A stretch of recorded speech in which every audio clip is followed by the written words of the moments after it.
예, 뉴스를 보다 보면 부동산 이슈는 늘 뜨거운 감자인 것 같은데요. 지역에서도 집값이 어떤지 또 어떤 규제가 있는지 시민들의 관심이 높습니다.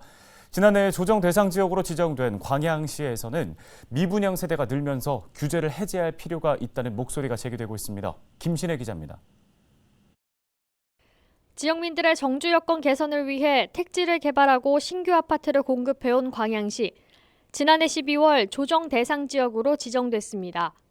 정부는 광양시의 주택가격 상승률이 높고 순천과 여수 등 인근 지역과 연계성을 봤을 때 투기 과열 우려가 크다고 판단했습니다. 조정 대상 지역으로 지정되면서 각종 대출이 제한되고 양도소득세와 종합부동산세 등 세금 기준도 강화됐습니다. 지난 6월 열린 조정심의에서 광양시는 조정 대상 지역 해제 가능성이 보이기도 했지만 8월 주택심의위원회에서 그대로 유지하는 것으로 결정나 현재까지 규제가 이어지고 있습니다.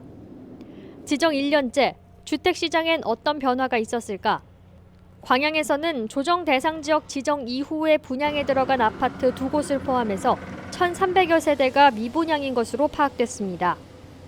미분양이 지속되다 보니 실거주 목적의 소비자도 계약을 주저하게 된다며 하소연하는 목소리도 있습니다. 이렇게 부동산 시장이 얼어붙으면서 지역에서는 조정 대상 지역 해제 필요성이 제기되고 있습니다. 다른 규제 지역과는 상황이 다르다는 겁니다.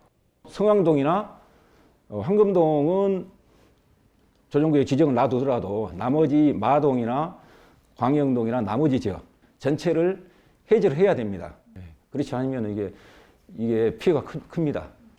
광양시도 이달 말쯤 국토부를 방문해 해제를 건의할 계획입니다. 조정 대상 지역으로 지정된 이후에 미분양이 많이 발생하고 있고 거기에 따라서 지역 경제가 위축이 되고 있습니다.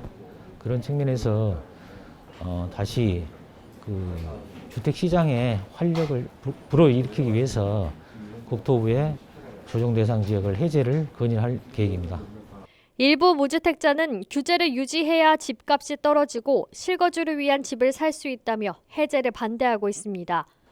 국토부는 지난 발표 당시 앞으로의 주택시장 상황을 보고 규제 지역을 합리적으로 조정하겠다고 밝혔습니다. 다음 발표는 내년 1, 2월쯤 나올 것으로 보입니다.